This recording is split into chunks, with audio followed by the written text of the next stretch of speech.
नमस्कार दोस्तों, 19 दिसंबर से शुरू हो रही एसआईआर प्रक्रिया का सबसे अहम चरण ड्राफ्ट लिस्ट जारी होना अब आधिकारिक रूप से शुरू होने वाला है। पहले यह सूची 12 दिसंबर को जारी की जानी थी, लेकिन लाखों लोगों के पास नागरिकता संबंधी दस्तावेज अधूरे पाए गए और बड़ी संख्या में लोगों ने अपना गणना प्रपत्र यानी एन्यूमरेशन फॉर्म भी जमा नहीं किया था। इसी वजह से चुनाव आयोग ने तारीख आगे बढ़ाकर अब 19 दिसंबर से 31 दिसंबर के बीच ड्राफ्ट सूची जारी करने का फैसला लिया है। दोस्तों, ये समय आपके लिए बेहद निर्णायक है, क्योंकि जैसे ही आपके राज्य की ड्राफ्ट लिस्ट जारी होगी और अगर उसमें आपका नाम नहीं मिलता तो यह बिल्कुल स्वाभाविक है कि आपकी धड़कनें तेज हो जाएंगी, क्योंकि अगला कदम होगा चुनाव आयोग और प्रशासन की तरफ से नोटिस भेजा जाना, जिसमें आपसे पूछा जाएगा कि ऐसे कौन कौन से वैध दस्तावेज हैं जिनके आधार पर आप यह साबित कर सकें कि आप वास्तव में भारत के नागरिक हैं। ऐसे में यह समझना बेहद जरूरी हो जाता है कि आखिर कौन से वे पुख्ता,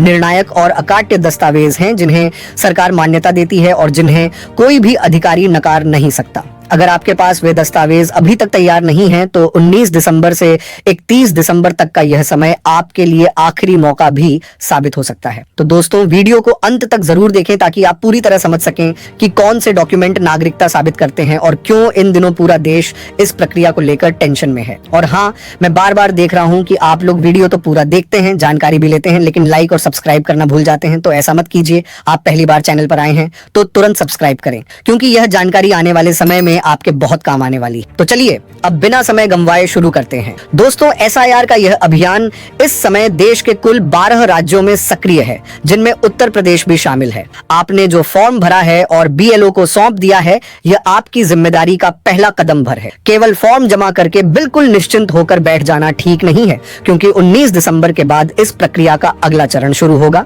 जिसके लिए आपको अभी से अपने जरूरी दस्तावेज इकट्ठा करने और व्यवस्थित रखने की जरूरत है। इससे आगे चलकर आपको सरकारी दफ्तरों के चक्कर काटने या लंबी लाइनों में खड़े रहने जैसी परेशानियों से बचा जा सकेगा और अनावश्यक तनाव भी नहीं झेलना पड़ेगा। इलेक्शन कमीशन का दावा है कि एसआईआर का मुख्य उद्देश्य वोटर लिस्ट को अपडेट करना है, लेकिन इस प्रक्रिया में एक महत्वपूर्ण बात स्पष्ट की गई है। नागरिकता साबित करने के लिए आधार कार्ड, राशन कार्ड और वोटर आईडी कार्ड को मान्य दस्तावेजों की श्रेणी में नहीं रखा गया है। अब सवाल उठता है कि क्यों?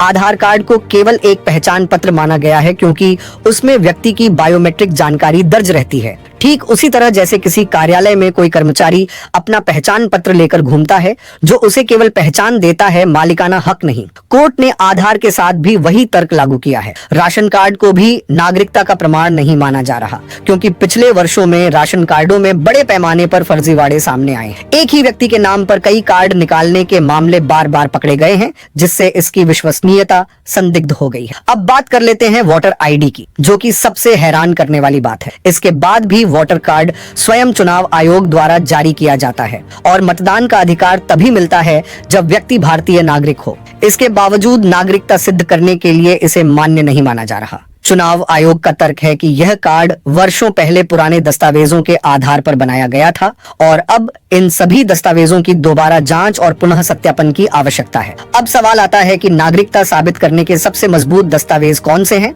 ऐसे 3 दस्तावेज हैं जिन्हें अदालत और आयोग दोनों ने निर्विवाद रूप से स्वीकार किया है। इनमें सबसे पहला है जन्म प्रमाण पत्र, बशर्ते यह जन्म एवं मृत्यु पंजीकरण अधिनियम 1969 के तहत जारी किया गया हो। यह नागरिकता सिद्ध करने का सबसे भरोसेमंद, सबसे मजबूत और आधिकारिक दस्तावेज माना जाता है। हालांकि सच यह भी है कि देश में बड़ी संख्या में लोगों ने अब तक जन्म प्रमाण पत्र बनवाया ही नहीं है। दूसरा महत्वपूर्ण दस्तावेज है भारतीय पासपोर्ट। बहुत से लोग मानते हैं कि पासपोर्ट केवल उन लोगों का होता है जो विदेश यात्रा करते रहते हैं या जो आर्थिक रूप से संपन्न होते हैं, लेकिन यह गलतफहमी है। पासपोर्ट भारतीय नागरिकता का एक अत्यंत पुख्ता सबूत है, चाहे व्यक्ति शहर में रहता हो या गांव में।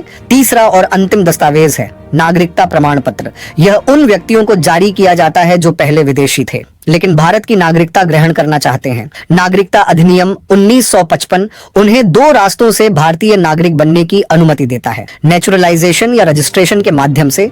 इसलिए यह भी नागरिकता का एक निर्णायक दस्तावेज है। अब समस्या यहाँ खड़ी होती है कि देश में बड़ी संख्या में लोगों के पास न जन्म प्रमाण पत्र है, न पासपोर्ट और न ही नागरिकता। प्रमाण पत्र। खास तौर पर ग्रामीण क्षेत्रों में पहले बच्चों का जन्म घरों में ही होता था और स्कूलों में दाखिले के लिए जन्म प्रमाण पत्र अनिवार्य नहीं होता था। इस कारण पुराने समय के बहुत से लोगों के पास जन्म प्रमाण पत्र उपलब्ध नहीं है और यही स्थिति आज उन्हें उलझन में डाल रही है। अब सवाल यह उठता है कि जिन लोगों के पास पासपोर्ट नहीं है, जो कि देश की बड़ी आबादी के मामले में सच भी है, वह आखिर क्या दिखाएंगे?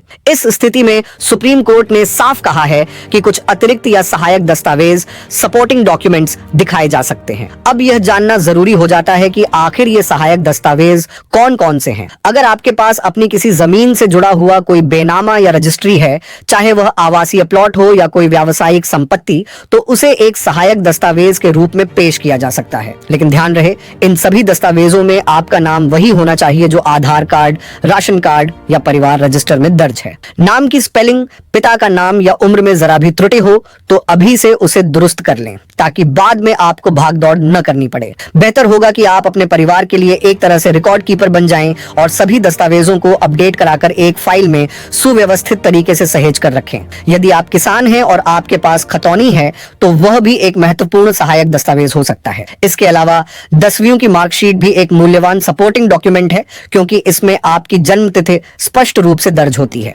स्कूल की ट्रांसफर सर्टिफिकेट, टीसी, LIC की कोई पॉलिसी, डाकघर की पासबुक, बैंक की पासबुक या फिर यदि आपने कभी सरकारी नौकरी की है तो उससे जुड़ा हुआ कोई भी रिकॉर्ड, ये सभी इस श्रेणी में आते हैं। लेकिन अब एक बात बहुत ध्यान से समझने वाली है, ये सभी दस्तावेज पुख्ता प्रमाण नहीं होते। इन्हें कोर्ट की भाषा में सर्कमस्टेंशियल एविडेंस कहा जाता है। जैसे अदालत में कोई परिस्थिति सबूत सीधे सीधे यह साबित नहीं करता कि किसी ने अपराध किया है, लेकिन संकेत जरूर देता है कि हो सकता है वह व्यक्ति शामिल रहा हो। ठीक उसी तरह ये सहायक दस्तावेज भी यह सीधे प्रमाण नहीं देते कि व्यक्ति भारतीय नागरिक है, लेकिन यह दर्शाते हैं कि संभवतः वह इस देश का निवासी और नागरिक हो सकता है। अब आते हैं एक बेहद महत्वपूर्ण सवाल पर। भारतीय नागरिकता पर अंतिम फैसला कौन करता है? बहुत लोग यह मान लेते हैं कि चुनाव आयोग यह निर्णय लेता है, लेकिन यह गलतफहमी है। देश का नागरिक कौन है और कौन नहीं, इसका निर्णय पूरी तरह से भारत सरकार के गृह मंत्रालय,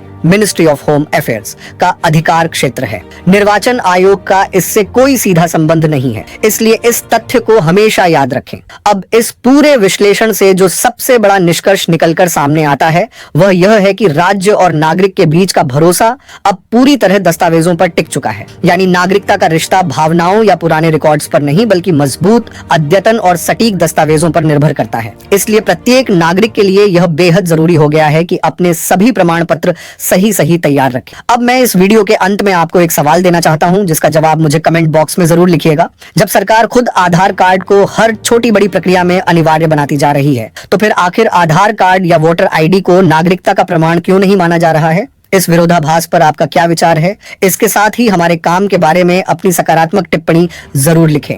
वीडियो को लाइक करें, शेयर करें और चैनल को सब्सक्राइब जरूर करें, ताकि हम ऐसे ही गहन विश्लेषण और ताजा अपडेट्स आपके लिए लाते रहें। मिलते हैं अगली वीडियो में, तब तक के लिए धन्यवाद।